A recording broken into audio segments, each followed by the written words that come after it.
Correia, columna sindical. ¿Cómo va? Bueno, cuántas cosas, Noemí. Sí, tuve que cambiar varias veces ¿Sí? Pero si terminó hace un ratito sí, los tópicos de la columna de hoy, la cambié varias veces porque, bueno, hay una ofensiva sindical que se está agigantando bastante, digo, ya veníamos desde diciembre con algunas cuestiones vinculadas al ataque sobre el movimiento obrero y me parece que en estos días, y particularmente en la sesión de ayer, se estuvieron dando algunos indicios de que la ofensiva continúa.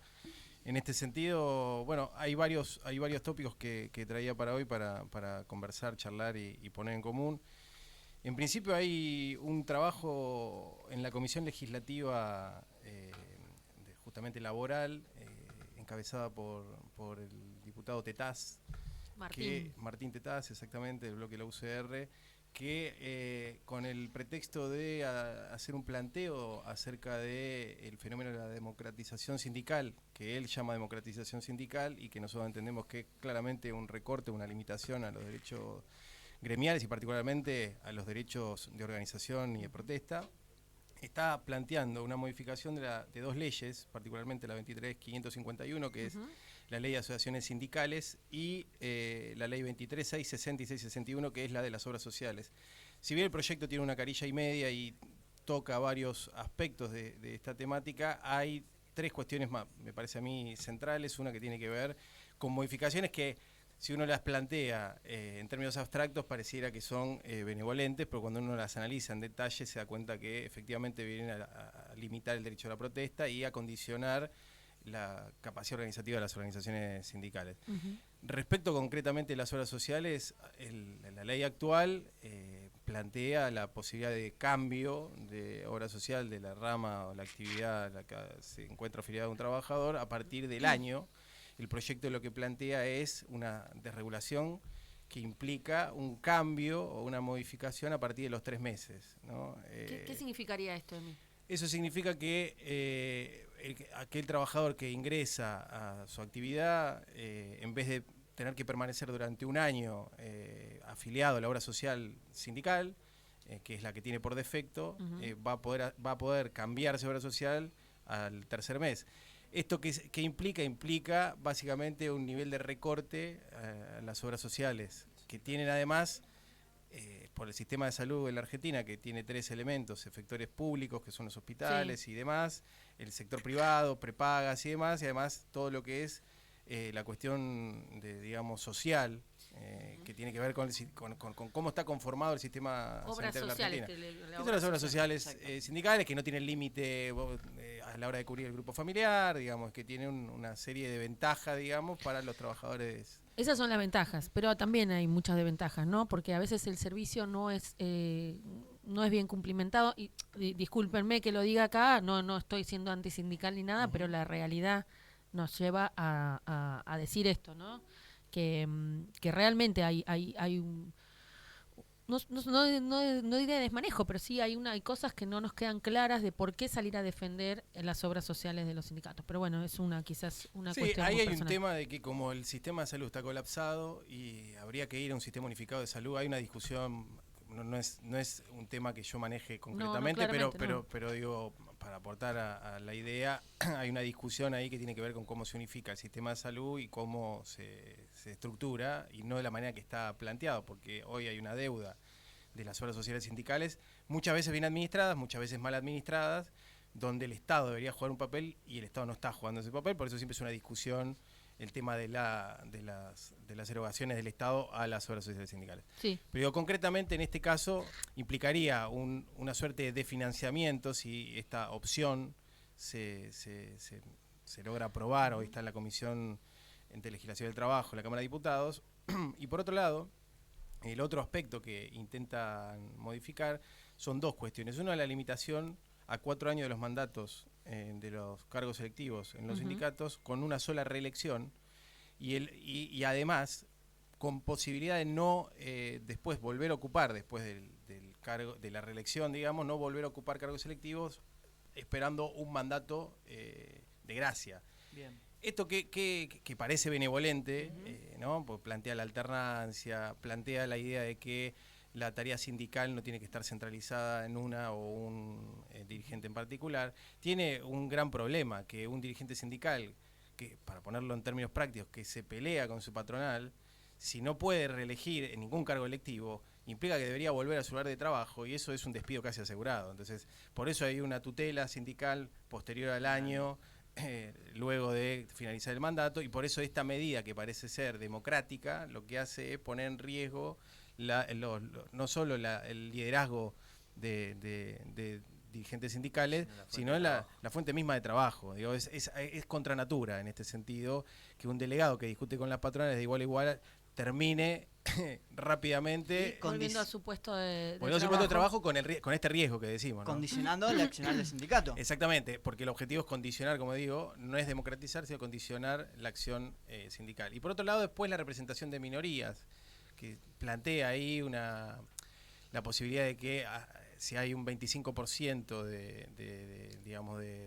de oposición, pueda ser eso expresado electivamente como minoría. Hay sindicatos que lo hacen, digamos, y no porque existe una ley, y eso tiene que ver con los estatutos internos, y me parece que el Estado no debería intervenir, ni digamos la reglamentación debería intervenir sobre la vía democrática y los estatutos de los sindicatos. Pero bueno, el gobierno evidentemente está intentando hacerlo, lo está haciendo ahora con el DNU que hizo sobre la SAD para modificar o intervenir en los estatutos internos de las asociaciones civiles, y evidentemente no tiene ninguna duda de hacerlo a través de este proyecto que lo lleva adelante un radical en la Cámara de Diputados. Esto está, insisto, está en tratamiento, no tiene estado parlamentario, pero bueno, hay 26 proyectos, entre 26 y 28 proyectos que están discutiendo esto. Pero hay algo que ya se avanzó en cuanto a la protesta sindical, sí, a las protestas. Justamente ahora, hace un rato, se está discutiendo el tratar de convertir a la educación en un servicio público. Esto tiene dos cuestiones. Una conceptual, que es que la educación no es un servicio público, al menos Sonia Leso, la secretaria general de la CETERA, lo planteó claramente, es un derecho social y un derecho humano, por lo tanto, si es un servicio puede ser susceptible de ser mercantilizado, y acá el objetivo no es que justamente que la educación sea producto de la mercantilización, sino todo lo contrario, que sea un derecho para todos y todas. Eso es, digamos, del plano conceptual, una discusión. Y limitar también el accionar de los y después plantea o regula, porque si se declara estratégicamente esencial, cuando eso es así, se limita la capacidad de la huelga y de la protesta. Entonces, si lo que plantea la normativa es que si hay huelgas o paros de 1 o 2 días, se debe garantizar el 30% de la nómina total del personal en los establecimientos. Y si excedieran a 3 días, es el 50% el que debería garantizar. Ellos hablan de guardias mínimas, la verdad que un 50% no es una no estamos hablando de una guardia mínima, estamos hablando, claro, de la mitad de la planta. Se garantiza el funcionamiento, claramente, es decir, el poder de fuego sindical se pierde. Entonces, digo, vemos cómo esto se acaba de aprobar en diputados, tiene media sanción, digo, pasa a senadores. Pasa a senadores, la expectativa es que no se apruebe, me parece que hay condiciones para que no se apruebe, pero no obstante, digo, son amenazas latentes que están ahí planteándose, y digo, y en este mismo escenario, esta semana, todavía no terminó, pero digo esta semana, y muy probablemente si no se hace esta semana será la siguiente, está en curso la reglamentación del artículo 94 de la Ley Bases.